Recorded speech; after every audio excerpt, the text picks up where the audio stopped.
Vamos a hablar un poco sobre lo que es la violencia familiar en cuanto a los criterios de evaluación. Todos tenemos alguna idea de lo que es violencia familiar. Es un concepto que es fácil deducir, ¿no? Ahora, antes de pasar a decir lo que es el diagnóstico de la violencia familiar, hay algunos conceptos que es necesario que nosotros conozcamos. En el año 2008 es cuando en el Perú se abre o se inicia lo que es un nuevo sistema legal. Se apertura o se implementa el nuevo Código Procesal Penal, ¿no? que ha propiciado el desarrollo de la psicología en el ámbito legal. Antes de este código del 2008 se usaba un código del año 45. Imagínense cuántos años de desfase que estábamos implementando con leyes que eran un tanto arcaicas, pero a partir del 2008 es cuando se da inicio a una modificación en lo que es el nuevo Código Procesal Penal, y esto da gran apertura a los profesionales psicólogos para trabajar en esta área.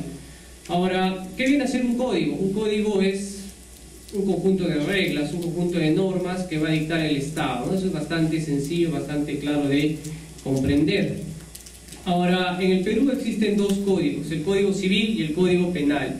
Quizás hemos escuchado estos términos, pero no los hemos entendido a cabalidad.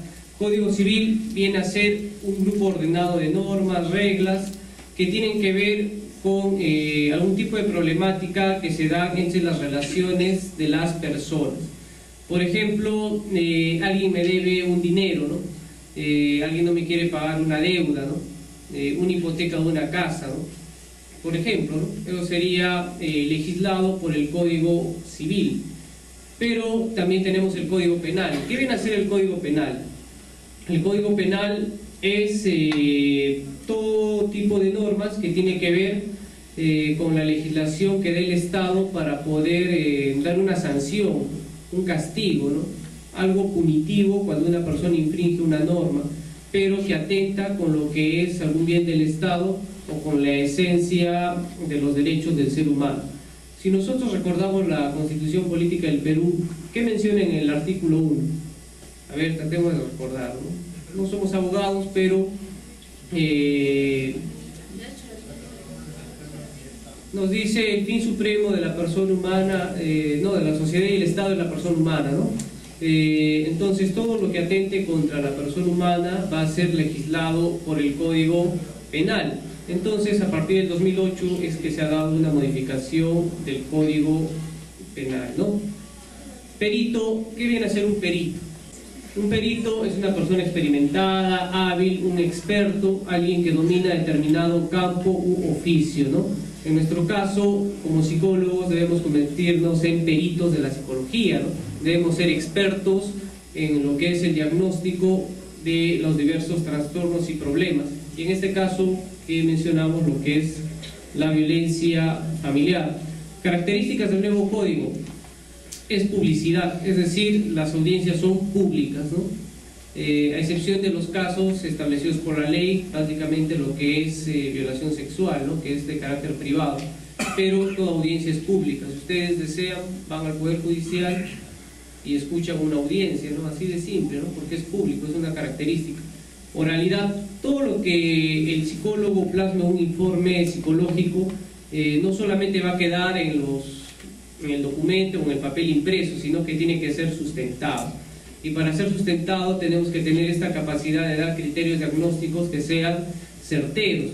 No se trata de dar un criterio porque a mí me parece o se me ocurrió, sino que tiene que estar fundamentado en alguna teoría científica.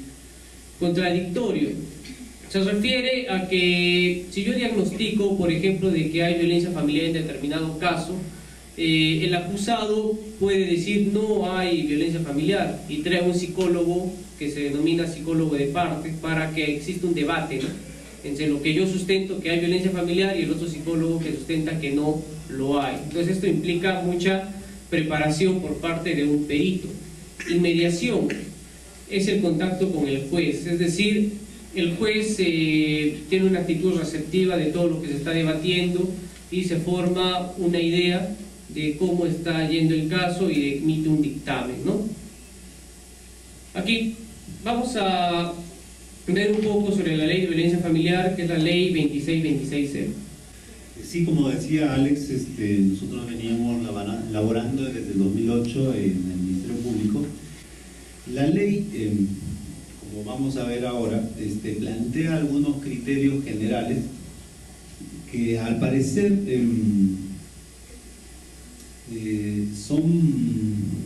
surgen de las discusiones entre legisladores, pero a veces pareciera que no tienen como un apoyo teórico de los especialistas que vendrían a ser en este caso los psicólogos o los psiquiatras. Y vamos a darnos cuenta luego, en la medida que vamos explicando, de cómo nosotros hemos tenido que ir construyendo la forma de hablar, la estructura de hablar de cero. Entonces, a partir del 2008, se plantea esta ley, la ley de la violencia familiar, la 26260, cuyo texto único ordenado de la ley es una ley de protección frente a la violencia familiar. El decreto supremo número 006-97-JUS, paréntesis 1, reglamentado por el decreto supremo número 002-98. Bueno, estos son elementos jurídicos que de pronto pueden parecer extraños dentro de nuestra ciencia. Lo que deben saber, ustedes aprender, es que la ley que previene la violencia familiar es la 2626. Ese es un elemento básico. Ahora, sobre la definición de violencia familiar, que de pronto nosotros mismos nos vimos obligados a aceptarla, porque es una ley que está planteada y que no va a cambiar en mucho tiempo, y que de pronto no estamos de acuerdo con lo que dice allí, porque no incluye elementos que desde nuestra perspectiva, nuestra experiencia, de nuestra conceptualización, enfoque teórico, etcétera, no asume, no incluye elementos que debe incluir. Artículo 2. A efectos de la presente ley se entenderá por violencia familiar cualquier acción u omisión que cause daño físico o psicológico, maltrato sin lesión, inclusive la amenaza o coacción graves y o reiteradas, así como la violencia sexual que se produzcan entre cónyuges, excónyuges, convivientes, exconvivientes, ascendientes, es decir, el padre, el abuelo, descendientes, hijos, nietos, parientes colaterales hasta el cuarto grado de consanguinidad y segundo de afinidad, quienes habitan en el mismo hogar, siempre que no medien relaciones contractuales o laborales, es decir, la empleada no entra, quienes hayan procreado hijos en común, independientemente de que convivan o no al momento de producirse la violencia. Aquí vamos a encontrar una definición que varía de pronto de la que vamos a ver. Vamos a ver la violencia psicológica según la Asociación Manuela Ramos, que es una institución que ya tiene más de casi 30 años de ejercicio en el Perú, y la promoción es la búsqueda de la igualdad de género, y plantea, ¿no?, que son todas las acciones que tienen como objetivo intimidar, manipular, amenazar, humillar, aislar o cualquier otra conducta que afecte la salud mental, la autodeterminación y o el desarrollo personal. Y fíjense, la lista es una lista enorme de todo lo que incluye. Es muy probable que nosotros ocasionemos violencia familiar o nos la ocasionen. Fíjense todo lo que incluye: burlas, ridiculizaciones, indiferencia y poca afectividad, percepción negativa del trabajo de la mujer, culpabilizar de todos los problemas a la pareja, amenazas de agresión física y de abandono, generar un ambiente de terror constante, esto se llama intimidar, ¿no? Llegar de improviso a un lugar de trabajo como una manera de control, llamadas telefónicas para controlar, impedir satisfacción de necesidades de sueño, alimentación, educación, exigir toda la atención de la pareja. Aquí, por ejemplo, algunas de ustedes y algunos podrían estar cayendo. La intimidación, que la mencioné como que se repitiera, las humillaciones públicas o privadas, aislamiento del resto de la sociedad, amistades, trabajo, familia, manipulación de los hijos, abandono o expulsión del hogar, se muestra irritado, no habla, no contesta. Aquí, por ejemplo, varios de los varones podríamos caer. Contar sus aventuras amorosas, ¿no? He salido y ¿sabes qué? Salí con una flaca y sí, estuvo bueno, ¿no? Entonces, eso le cuentas a la esposa, eso es Según la Asociación Manuela Ramos, eso es considerada violencia familiar. Amenaza con quitarle a los hijos, que es un tema común cuando hay una separación. Atacar su personalidad, sus creencias u opiniones, que este es uno de los aspectos más comunes de la convivencia. Controlar con mentiras, contradicciones, promesas o esperanzas falsas. Y finalmente amenaza de contar cuestiones personales o íntimas. En el cuadro anterior, ahí van a ver cómo es que se evalúan los grados de consanguinidad. La ley plantea que es el 4º grado, ¿no es cierto? Ahí los pueden ver gráficamente, ¿no? Primer grado el padre, la madre, los hijos; segundo grado abuelo, abuela, hermanos, nietos; tercer grado bisabuelos, tíos, sobrinos, bisnietos; y 4º grado los hijos de nuestros tíos, los primos. Hasta ahí es considerado. Bien, esta definición nos lleva a plantearnos una serie de casos o de situaciones, ¿no? Por ejemplo, ¿es la infidelidad violencia familiar? ¿Será? ¿No será? ¿Qué opinan ustedes? Es una pregunta polémica que va a despertar mucho apasionamiento quizás en las respuestas que podamos brindar, ¿no? ¿Es la infidelidad violencia familiar? No lo es, ¿no? Según la normativa peruana, no es una forma de violencia familiar.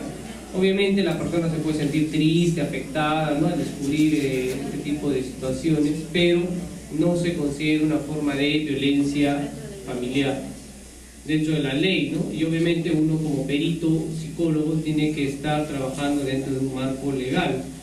¿Qué otras situaciones no es violencia familiar? Bueno, la infidelidad, litigios por propiedades entre parientes. Es común que estén discutiendo, peleando por un lote, ¿no?, por una casa. Eso no es violencia familiar.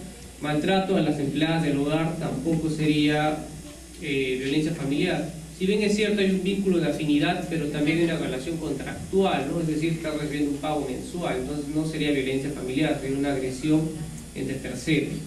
Cuando se acaba el amor y se da por concluida la relación, eso también sucede con frecuencia, ¿no? Muchos casos vienen denunciando porque menciona: ella me ha dicho que ya no me quiere, ¿no?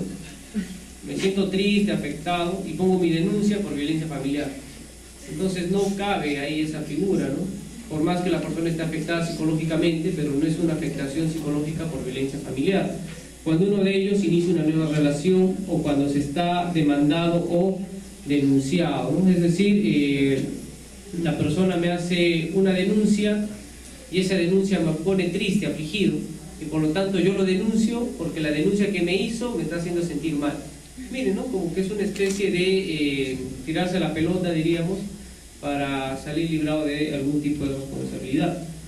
Aquí tenemos el proceso de tramitación de violencia familiar en nuestro Perú.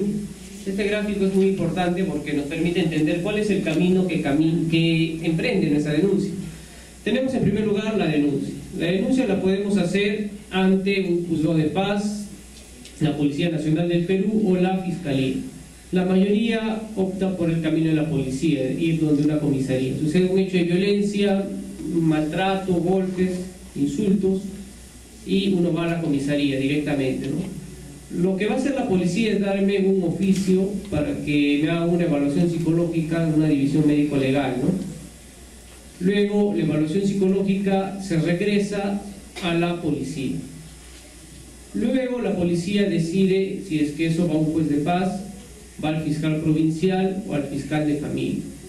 ¿Cuál es el criterio de decisión? Es según lo que uno consigna en el informe psicológico, ¿no? Qué tan grave es la lesión psicológica sufrida. Aunado también se ve un tipo de lesión física, ¿no? El juez de paz lo considera como una falta contra la persona, una falta, da un documento que menciona que usted ha cometido una falta. El fiscal provincial lo deriva al juez penal. Hemos dicho que todo lo que es código penal, o esa palabra penal, se refiere a que es un delito, ¿no?, que puede ser incluso carcelario. Hay una denuncia por un delito de lesiones. Y si va al fiscal de familia, va donde el juez de familia. Y esto ya no se llama denuncia, se llama demanda, ¿no?, porque es de menor intensidad.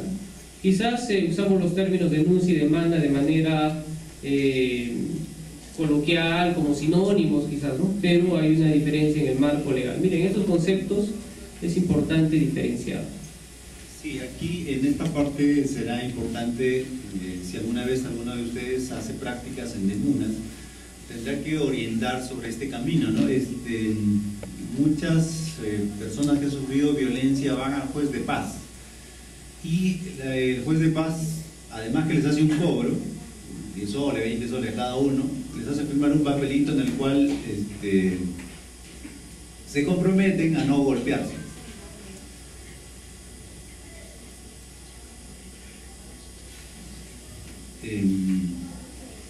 Entonces, lo que tenemos que hacer aquí es orientar a las personas que hagan la demanda, o la denuncia directamente a la fiscalía. El trámite es más corto, en realidad es más corto. La policía a veces te dice no tenemos papel, cómo es para el combustible, ahorita no tenemos oficiales, espérate. En cambio, en la fiscalía tiene la obligación de atenderlos, porque existe un fiscal de turno, atiende las 24 horas, tiene la obligación. Entonces ustedes tienen que encaminar la denuncia a través de la fiscalía. Otro tema importante es que a veces el juez de paz no orienta a hacer la evaluación. Él es casi como una persona que dice, ya, ustedes van a ser niños buenos y no van a pelearse más, ¿sí? ¿Usted promete que va a hacer eso? Sí. ¿Usted también promete? Sí. El violentador dice, sí, ya no le voy a golpear. Y también por teoría de lo que es la violencia sabemos de que eso se va a dar. Entonces lo que tienen que ustedes hacer es orientar a que la denuncia se haga sí o sí, ¿ya? Y entonces ya saben cómo orientar mejor a las personas. Listo. Ahora, bajo estos conceptos generales, ¿cómo hacer una evaluación psicológica en violencia familiar? ¿Cómo vamos a hacerlo? Esa es la gran interrogante que nosotros cuando empezamos a hacer este trabajo nos planteamos, y fue una búsqueda bastante ardua que nos tomó más de un año, por lo menos entender qué es violencia familiar y darle un enfoque mucho más científico. Ahora, hay que partir de las funciones que uno ejerce. Como psicólogo forense, uno no puede ser tan confiado de lo que la persona diga, ¿no? A diferencia de un psicoterapeuta. Un psicoterapeuta como que tiene mayor confianza en lo que dice el paciente, ¿no? O cree que el paciente dice la verdad, porque finalmente uno va donde un psicoterapeuta para sanar algún tipo de problema en su salud mental o quiere un tipo de apoyo, ¿no? Entonces la probabilidad que mienta es menor, ¿no? Quizás exagere, ¿no? Pero que cambie toda la situación es muy distinta. Pero en un psicólogo forense, cuando la persona va al ámbito judicial, siempre la persona tiende a querer engañar o mentir, ¿no? La víctima quiere ser más víctima, ¿no? Para que le crean, ¿no? Pasó como 1, pero dice que pasó como 10. Y por lo tanto queda como que pasó como 5, ¿no? O sea, siempre tenemos esa idea, ¿no? Exagera más para que te crean un poquito menos, pero ya te hagan caso, ¿no? Porque si dices tal como son las cosas, no te hacen caso y se va a disminuir. Y eso puede entorpecer la investigación. La persona que se siente maltratada tiene que mostrar indicios de que realmente ha pasado algo, ¿no? Tiene que haber evidencias, ¿no? Porque dependiendo del informe del psicólogo va a haber una sanción punible, ¿no? Un perito debe diferenciar bien entre la pareja que se lleva mal, relaciones disfuncionales, lo que en términos técnicos se llamaría una pareja con baja satisfacción conyugal, de aquellas parejas en las cuales se observa violencia. Es muy distinto, ¿no? Es muy distinto una discusión situacional, quizás por un tema de las compras del mercado o por el presupuesto del hogar, a que exista realmente un hecho de violencia. Entonces eso tenemos que diferenciar claramente. Luego, la labor del psicólogo estará encaminada en esclarecer y distinguir la relación causal entre los hechos de violencia denunciados y el estado emocional actual. Esto de aquí es importante. Si bien es cierto, la persona puede haber sufrido violencia durante muchos años, pero el hecho que se está juzgando es puntual, ¿no? El hecho que sucedió el día 8 de diciembre del año 2012. Por ese delito va a ser juzgado, por el delito o por el hecho que sucedió en ese momento, no por lo anterior, ¿no? De repente anteriormente hubo una lesión mucho más grave, más fuerte, ¿no? Pero a nivel legal eso no existe, ¿no? Si es que no hubo una denuncia en su momento, ¿no? De nada sirve que uno diga, siempre me pega, siempre me maltrata, pero si es que no está documentado en ningún papel, para la ley simplemente no va a existir. Pero como psicólogos nos va a servir eso como una concausa, se denomina, ¿no? Como una causa accesoria, una causa explicativa, pero en sí tenemos que basarnos en el hecho puntual que es materia de denuncia.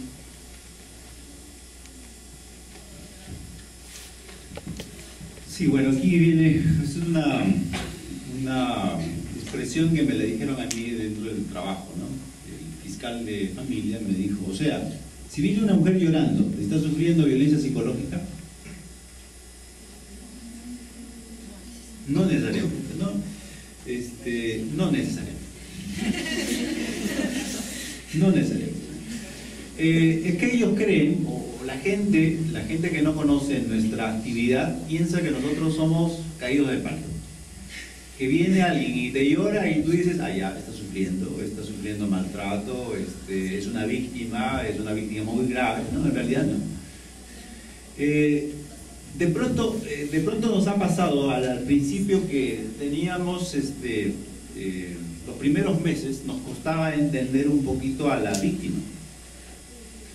Y recuerdo como experiencia que teníamos que hablar mucho entre nosotros, entre los psicólogos que habíamos ingresado al Ministerio Público, teníamos que hablar mucho nosotros y decir, incluso había algunas discrepancias acaloradas, ¿no? Que sí es, eso no es. Pero ya luego íbamos entendiendo la naturaleza de la expresión del daño psicológico tras una violencia. Entonces, el que llore una persona puede ser la expresión de lo que sufrió en el pasado, pero no necesariamente referido al hecho que se está denunciando. El hecho que llore puede ser de que esté llorando porque implica que es consciente de una inminente separación o una preocupación por el tema de los hijos que se quedan sin el padre o dentro de una familia disgregada. Entonces, hay que distinguir. Entonces, y ese trabajo de distinguir a qué se está debiendo el dolor que sufre la persona es justamente el trabajo del psicólogo, y concretamente del psicólogo forense. Dentro de todo esto, tuvimos que ir empezando a construir los criterios que nos van a permitir identificar lo que era la violencia familiar primero y luego los criterios de diagnóstico para nosotros. Y empezamos de cero. Realmente cuando ingresamos al ministerio no había una guía, no había una forma de hacer las cosas. Y tuvimos que empezar a ver primero. Lo que hicimos al principio fue hacer lo que hacían los psicólogos antiguos. Nosotros estábamos más motivados por ver si lo que estábamos haciendo realmente era lo que nos pedía, lo que se esperaba de nosotros, y vimos que lo que se hacía no era necesariamente lo que se esperaba. Claro, el nuevo código abrió la oportunidad para hacer de alguna manera investigación y dar un sustento teórico a todo lo que se está realizando, ¿no? Cuando realizamos la bibliografía siempre se mencionaba de que todo lo que el psicólogo diga debe estar sustentado en alguna teoría o en algún principio doctrinal, y eso no era lo que se encontraba. Entonces, al comienzo pensamos en una serie de variables al azar, ¿no?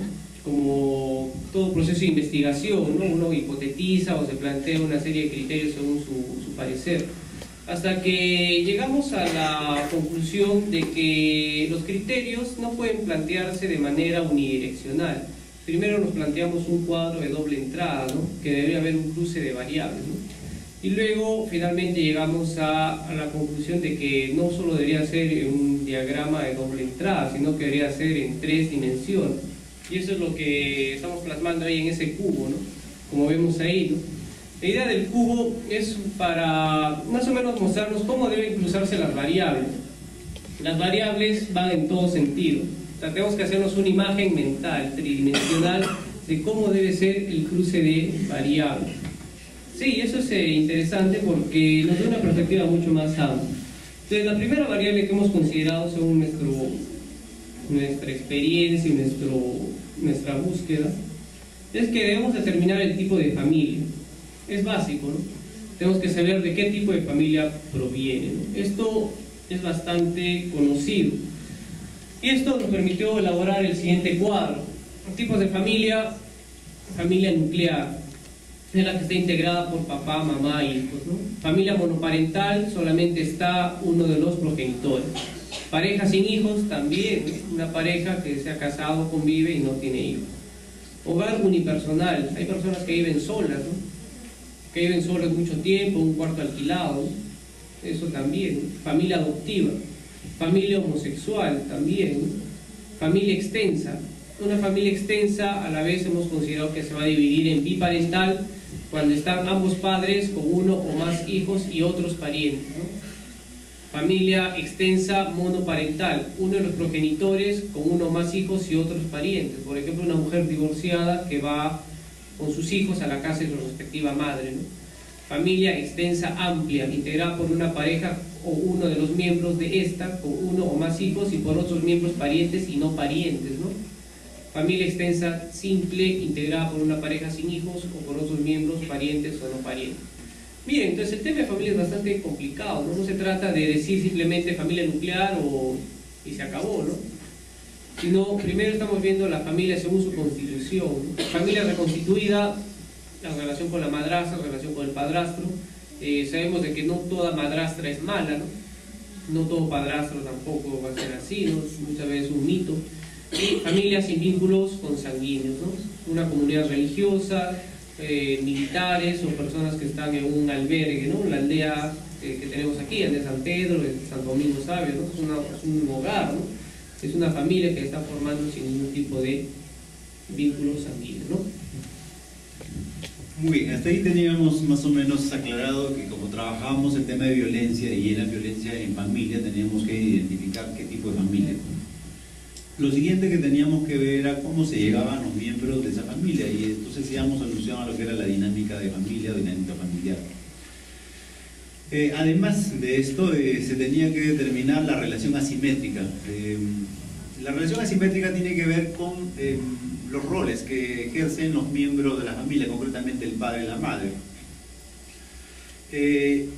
Un rol preponderante siempre se va a hacer el del papá, ¿no? Y el de la mamá es como secundario. En nuestro hogar es así. Tradicionalmente, ¿no es cierto? Y esto se da por el tema económico. De pronto que en la actualidad ha sufrido algunas variaciones, es cierto, y que la mamá de pronto es la más preponderante dentro de nuestro modelo de familia, que también es cierto. Entonces la determinación de la relación asimétrica tiene que ver con identificar quién es el que tiene más poder en la familia. Y existen algunos rasgos que resultan obvios en una observación. Por ejemplo, a nivel físico, el varón va a ser siempre más fuerte, o la mayoría de las veces va a ser más fuerte que la mujer. Es más, si hablamos de dos personas de 80 kilos, un hombre y una mujer, el hombre por musculatura, por masa muscular, va a ser más fuerte que la mujer, bajo las mismas condiciones. Siempre y cuando los dos, si la mujer hace de pronto pesas, de pronto podría hacer, pero son situaciones extremas, ¿no?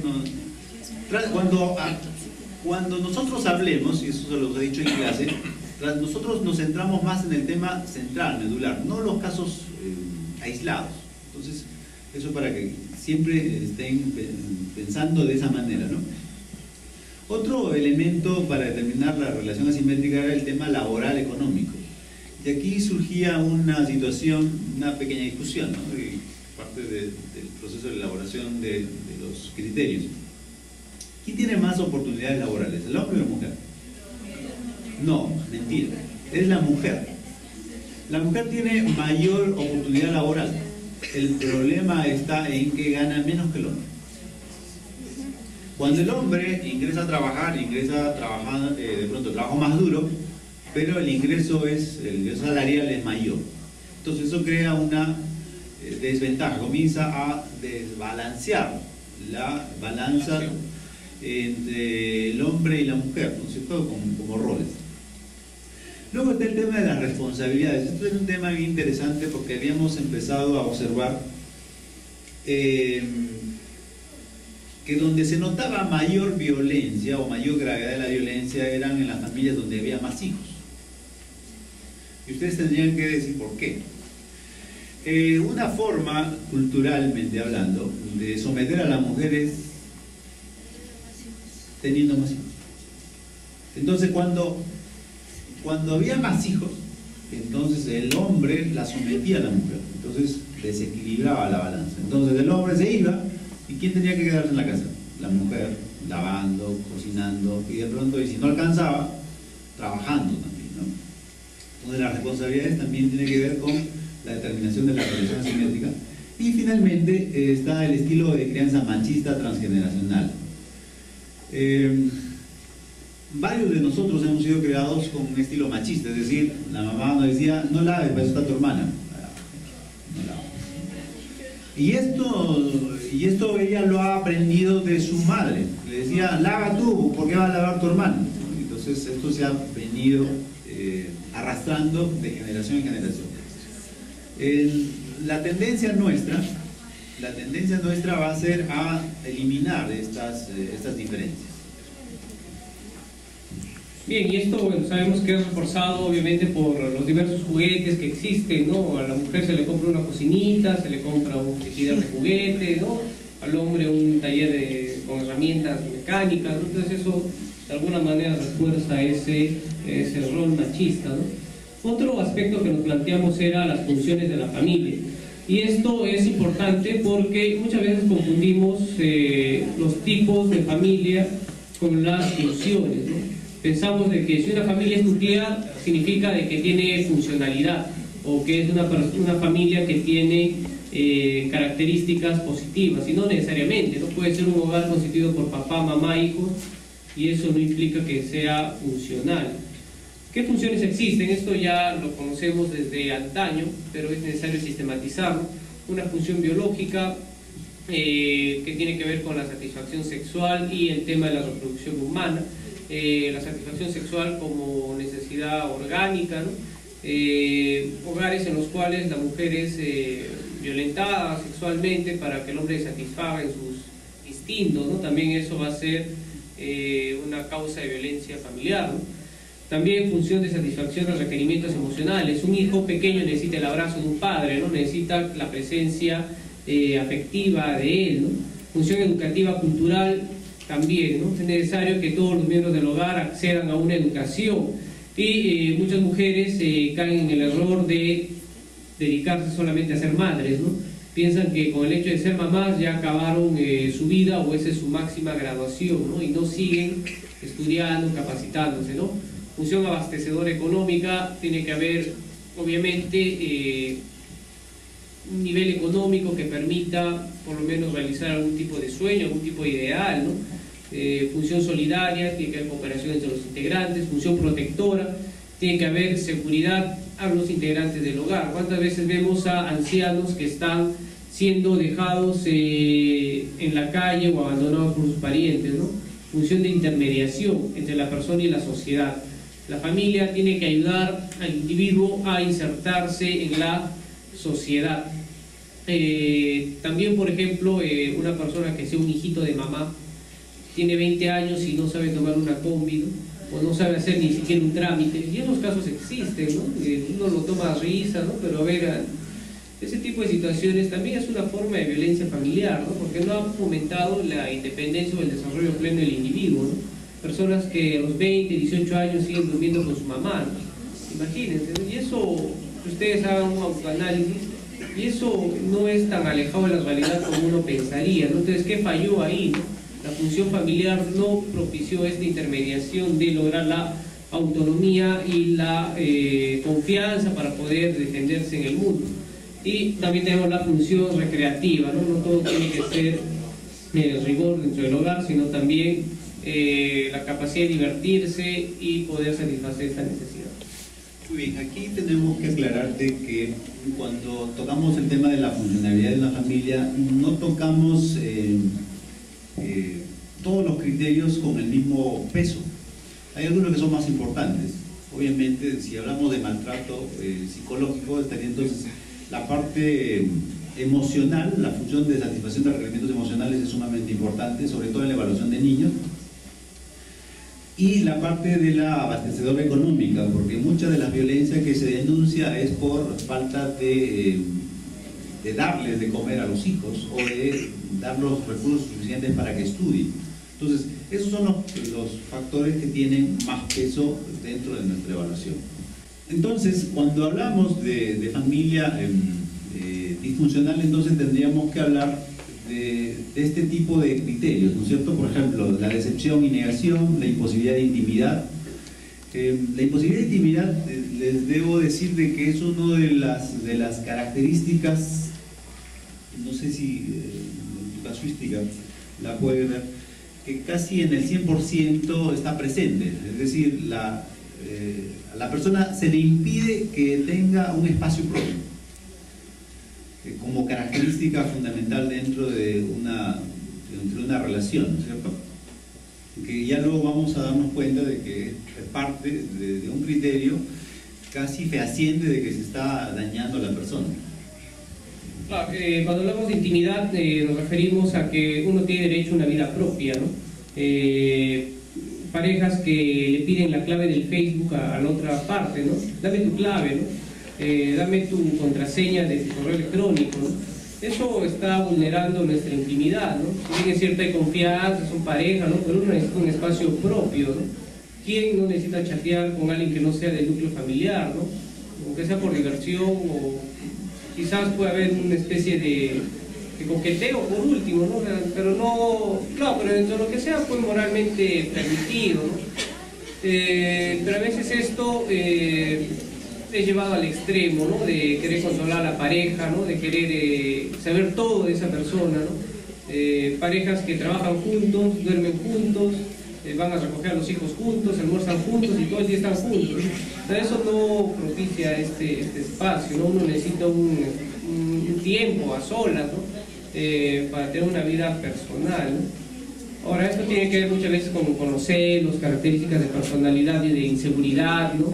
Etcétera, ¿no? Bueno, formación de roles rígidos y estáticos, que las cosas no deben cambiar, permisividad, necesidades individuales sacrificadas. Esto también, ¿no? Es una característica muy común. O sea, tengo la necesidad de estudiar, pero no puedo porque tengo que sacrificarme por mis hijos, ¿no? Y esa frase la escuchamos constantemente, ¿no? Las mujeres lo toman como que es un gran logro, hinchan el pecho y lo toman como que fuese una gran obra que están haciendo cuando dicen por mis hijos me sacrifico, yo soy una buena madre, yo dejé de estudiar por ellos, me sacrifico, y lo toman como que estuvieran haciendo bien, cuando es todo lo contrario, ¿no? Sacrificarse al punto de perder su propia identidad, entonces no tiene sentido. Ahora, cuando uno hace críticas al respecto, a uno ya lo tildan de insensible, ¿no? Claro, usted es insensible, no quiere a sus hijos, no tiene hijos, y lleva una serie de críticas. Pero si lo analizamos, sacrificarse al punto de más allá de lo que puedo dar, entonces no tiene sentido, porque uno tiene un presupuesto familiar, supongamos, ¿no? Uno planifica en base a lo que tengo, en base a lo real, ¿no? Ir más allá de mis fuerzas, más allá de mis posibilidades. Entonces eso va a generar un deterioro en el propio individuo, ¿no? Bueno, comunicación conflictiva y confluente, o sea, que vuelven al mismo tema una y otra vez, un control excesivo, parejas que incluso narran que la contraparte huele su ropa interior, ¿no? Para ver si es que ha tenido relaciones sexuales. Sí, hay casos de eso incluso, ¿no? O les revisa sus partes íntimas, ¿no? No sé si tengan visto eso. Y la persona lo permite, ¿no? Se forma lo que ya conocemos, una necesidad neurótica de pareja, ¿no? Una relación sadomasoquista a un nivel, ¿no? Uno se satisface con el control y la otra persona se deja, ¿no? Sí, lo curioso es de que tanto se vive este tipo de situaciones que se lo asume como una cuestión normal. Nosotros que lo vemos desde fuera, lo vemos como de pronto como una situación aberrante, que contradice los derechos de la persona y el derecho a ser feliz de cada uno de nosotros. Otros elementos que suman para determinar que una familia es disfuncional es el perfeccionismo, sobre todo hacia los hijos. Pero las esposas no son ajenas a este perfeccionismo. Ahora, el perfeccionismo no es necesariamente que lo haga perfecto. El perfeccionismo tiene que ser entendido que el esposo suele querer que se hagan las cosas a su manera, porque él asume que esa es la forma ideal o perfecta. ¿Ya? Eso es un error, un grave error también. Culpar a los demás. Esto se da sobre todo cuando las personas que cometen errores tienen una tendencia neurótica que les impide asumir que se han equivocado, como cualquier persona lo podría hacer. Negación de libertades. En el caso de los niños es al juego, en el caso de los adolescentes a compartir con los amigos, en el caso de la esposa a tener un trabajo, a relacionarse con tener amigas, incluso llegan a prohibirles que se relacionen con la mamá o con el papá o con los familiares. Las mentes retorcidas, por decirlo así, las mentes enfermas, llegan a pensar incluso que la pareja puede llegar a, su mujer puede llegar a tener una relación con su hermano o con su padre. Llegan a pensar eso, aunque les parezca extraño. La persona que es sumamente celosa llega a pensar eso. Hay una frase común que siempre sale, es si yo me entero que estás hablando con tu papá, te llevo al cerro y te pego. Y eso está bien enquistado en nuestra sociedad. Mire, no parece tan coloquial, pero eso lo escuchamos constantemente, ¿no? Dice que me va a llevar al cerro y me va a pegar, me va a llevar lejos y me va a pegar, ¿no? Cosa que para nosotros nos parece una fantasía, quizás no algo tonto, ¿no? Pero cuando uno vive dentro de un marco de violencia, este tipo de amenazas son reales, porque alguna vez ya les pasó algo similar, ¿no? Entonces eso ya se queda en su inconsciente y ya es un mensaje reiterativo, como una especie de eco, que ante cualquier conflicto va a pasar efectivamente eso, ¿no? Bueno, el silencio tácito, me quedo callado, ¿no? Sordera selectiva, solamente escucho lo que me conviene, ¿no?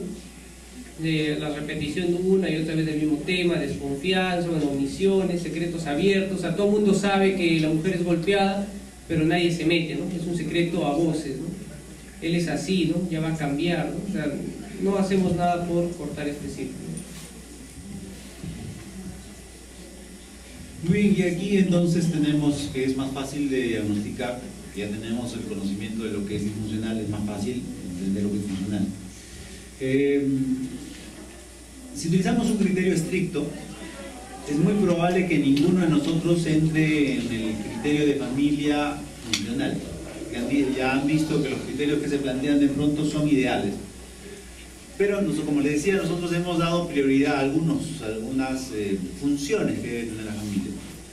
Y entonces ahí tenemos, ¿no? Satisfacción de necesidades individuales y colectivas mediante la cooperación y la individualización. Propicia el desarrollo de la madurez emocional y la autonomía, lo que decía Alex hace un momento, ¿no? Que las mamás canguro, las que tienen una tendencia a ser mamás canguro, les impiden a los hijos crecer, les hacen las cosas.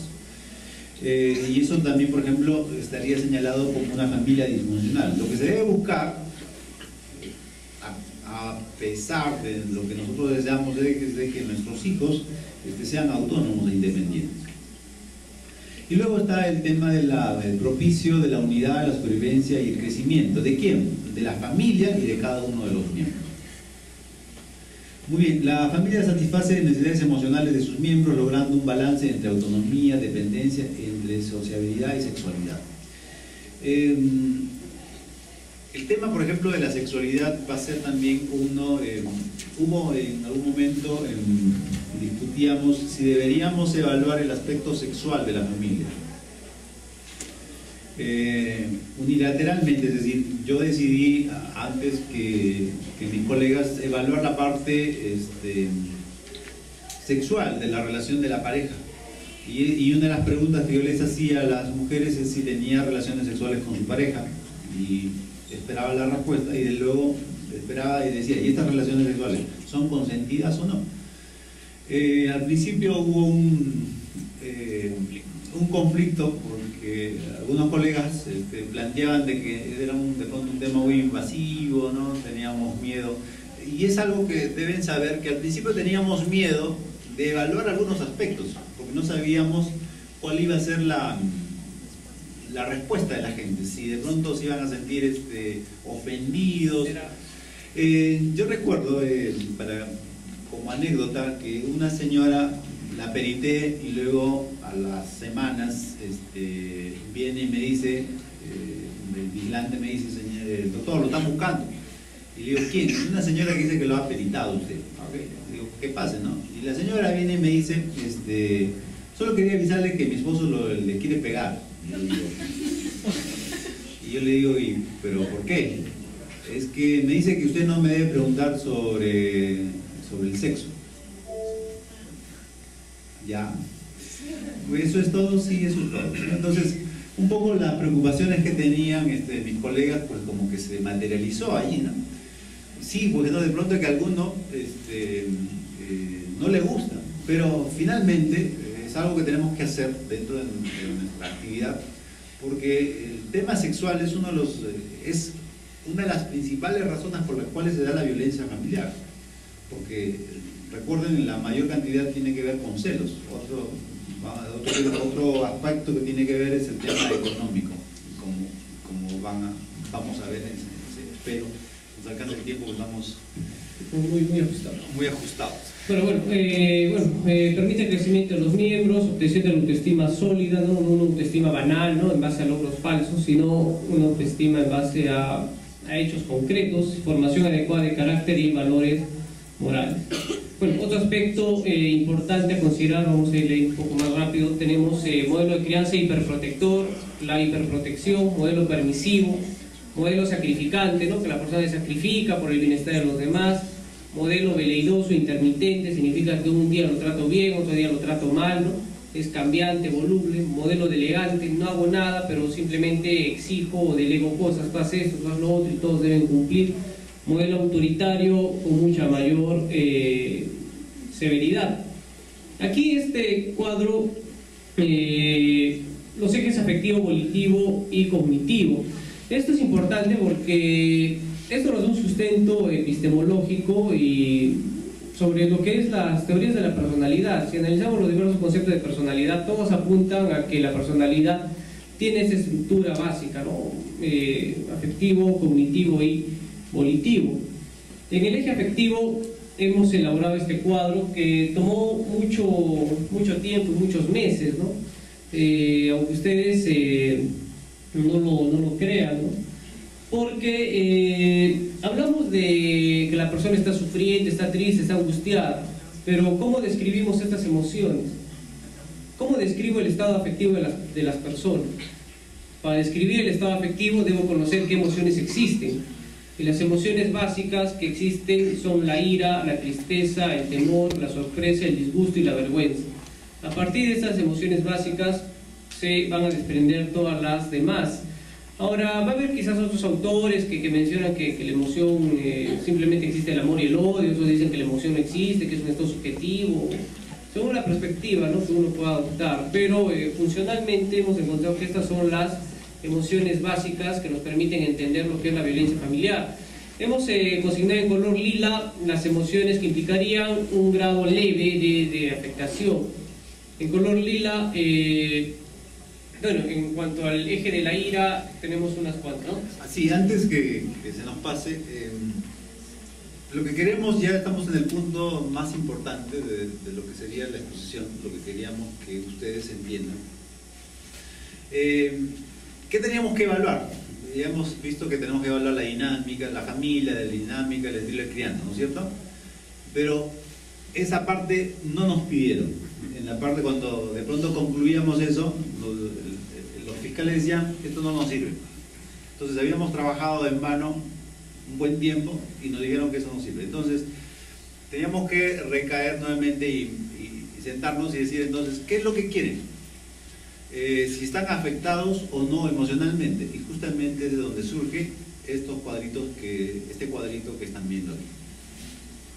Claro, entonces, bueno, por darle una graduación, ¿no?, de la ira se va a desprender la cólera, la molestia, el enojo, indignación, aflicción y fastidio, que lo consideramos una emoción de ira, pero graduada en un nivel leve.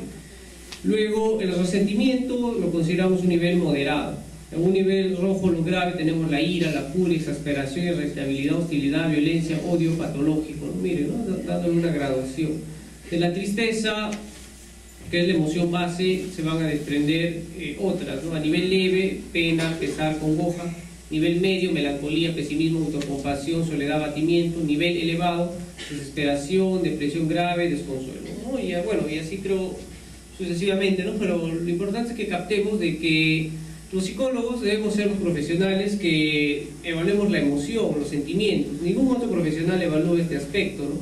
En el ámbito familiar, lo que habíamos mencionado anteriormente, tipos de familia, dinámica familiar, ahí meten mano los abogados, las asistentes sociales, quizás las enfermeras, pero los únicos profesionales, y esto nos permitió entender cuál debería ser incluso el objeto de estudio de la psicología, debería ser el estudio de las emociones, ¿no? Porque a partir de este trabajo de violencia familiar, incluso entramos en una crisis existencial, epistemológica, sobre cuál es el objeto de estudio de la psicología.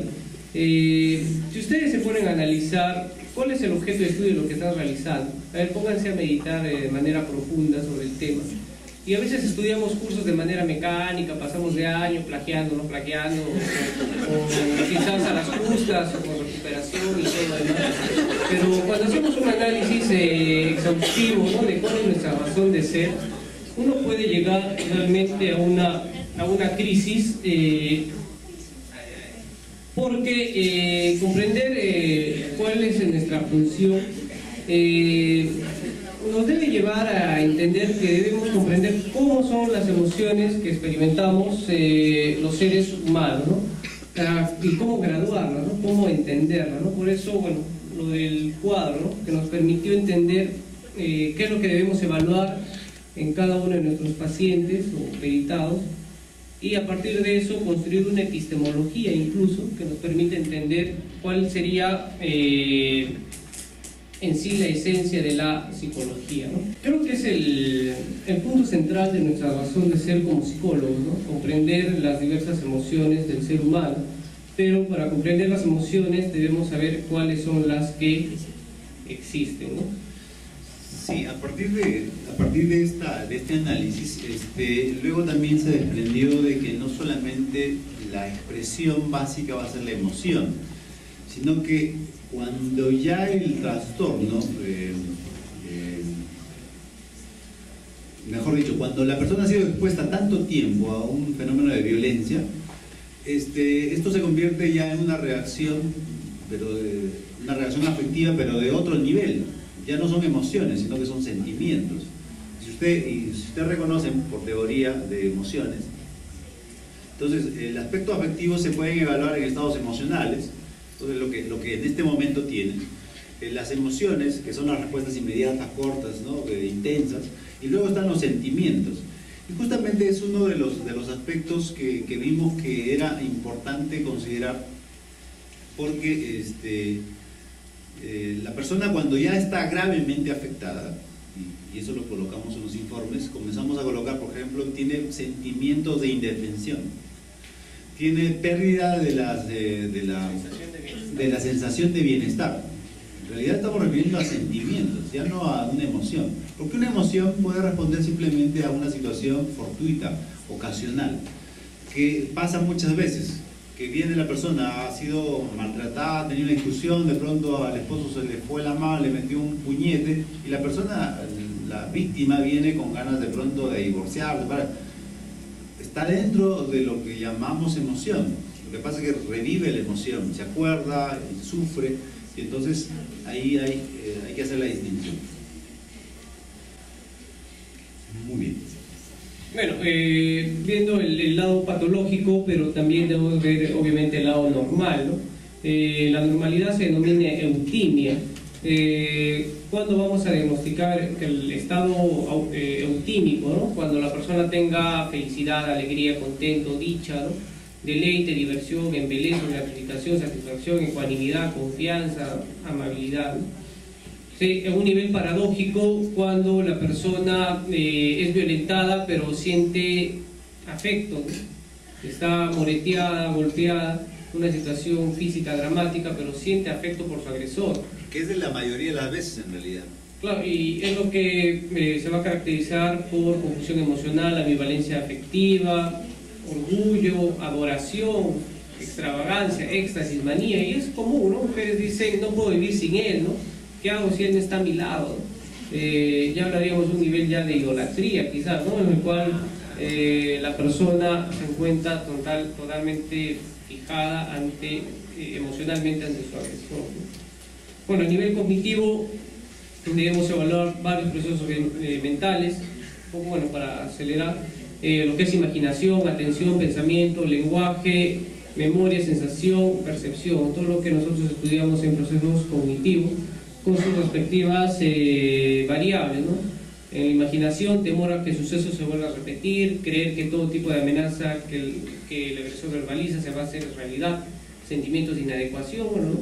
Va a haber una distorsión en cada uno de esos procesos cognitivos, ¿no? En el pensamiento, ideación suicida, ¿no? Ideación de fuga, ¿no? Me mato yo y mato a mis hijos, ¿no? Entonces es una distorsión en el ámbito cognitivo que se ve usualmente en los noticieros. Justamente ayer salió una noticia de este tipo, ¿no? De que la señora se intentó matar y mató a sus hijos. Bueno, en la memoria rememora vivencias negativas, o también hay persistencia de ideas. En la sensación, sentimientos de indefensión, sentimiento de impotencia. Miren, ¿no? Hablamos de sensación y a la vez de un sentimiento, ¿no? Por eso nos planteamos la idea del cubo, ¿no? Que tiene que haber un cruce de variables. Tenemos que pensar en estas variables en tres dimensiones, ¿no? De manera aislada, ¿no? En el eje evolutivo, pérdida de interés en actividades que comúnmente realiza, dificultad para plantearse alternativas de solución, capacidad de enfrentar problemas, hay disminución en eso. Sentimientos de inutilidad, sentimientos de minusvalía, apatía, abulia, desidia, desgano, pereza, desdén, trastorno del sueño, seguridad e intranquilidad, inseguridad e intranquilidad. Un aspecto que no está incluido ahí, pero que se ha innovado dentro de la evaluación es el proyecto de vida. Si la persona tiene todavía un proyecto de vida, muchas personas que han sido víctimas de violencia durante mucho tiempo llegan a perder el proyecto de vida, o sea, no dice, ¿y qué piensa usted para su vida en el futuro? Es como que miraran negro, no miran nada. Y podría ser hasta un mecanismo defensivo, porque lo que están imaginando es que van a seguir viviendo ese estado. Y entonces es un elemento importante que se ha ido incluyendo. Luego también existen los mecanismos de defensa que van a estar presentes dentro de las personas violentadas, ¿no? Muy bien, aquí en esta parte, como se ha mencionado, cuando llega una persona a ser evaluada para diagnosticar si la persona sufre violencia familiar de tipo psicológico, el psicólogo, el perito psicólogo, tiene que determinar si realmente ha sido afectado o no. En el informe pericial estamos obligados a concluir. Estas conclusiones, por ejemplo, tienen ejemplos de conclusiones. Nosotros al principio hacíamos tres conclusiones: una referida a lo que era la dinámica familiar, otra referida a lo que era el daño en sí de la persona, y la tercera era sobre el apoyo, la búsqueda de apoyo. En la actualidad el Ministerio Público ha planteado algo muy similar, ¿no es cierto? Y por ejemplo acá tenemos algunos ejemplos de las conclusiones que se proponían en aquel entonces. No asumen roles por separación, comparten espacios y tiempo además del hecho de establecimiento ocasionalmente de intimidad. Esto hace referencia al tipo de relación que está llevando la pareja.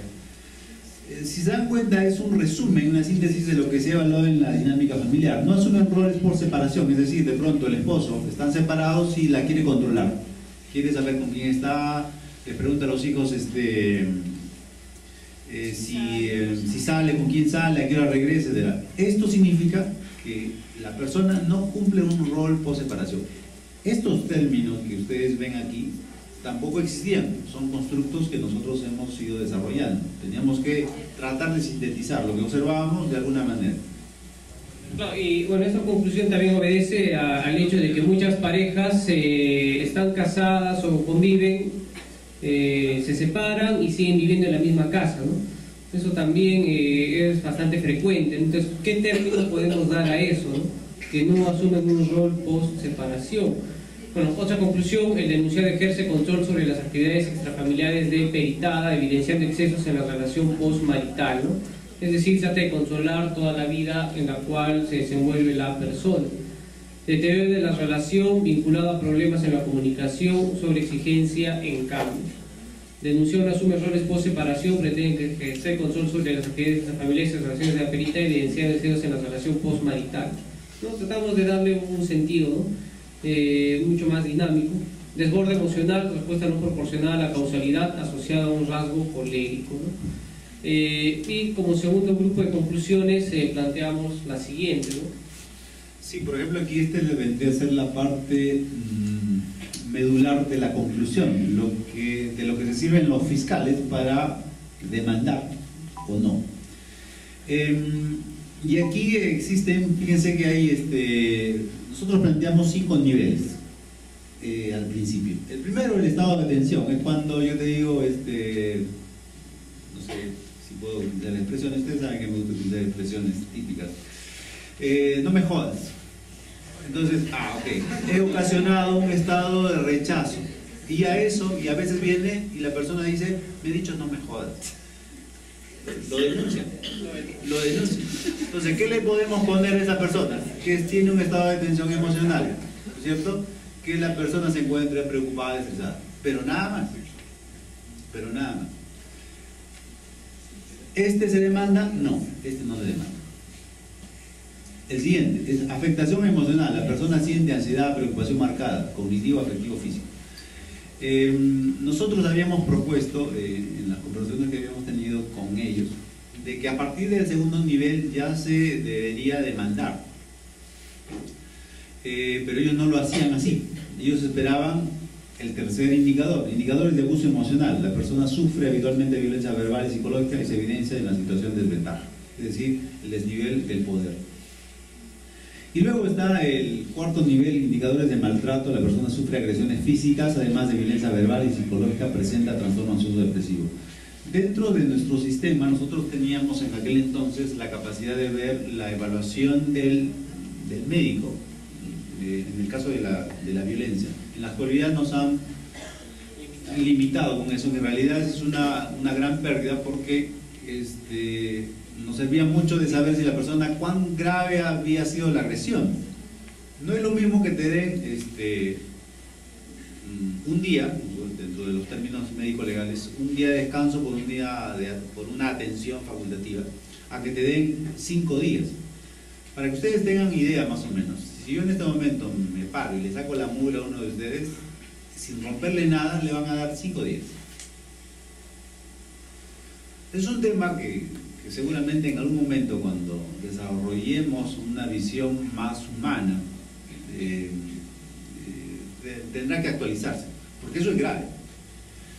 A un niño, por ejemplo, que le dejan el cuerpo con las marcas de la correa, con bordes que ha sido fuerte, con sangrado, le dan 5 días. Ustedes dirían, pero es grave, sí es grave, pero son los criterios que ellos manejan. Bueno, vamos, simplemente para mencionar. Y el último es indicadores de tortura y crueldad. Cuando de pronto yo he atendido solamente un casito en el que el padrastro le quemaba, le apagaba el cigarrillo al hijo, ¿no? Al hijo que no era suyo.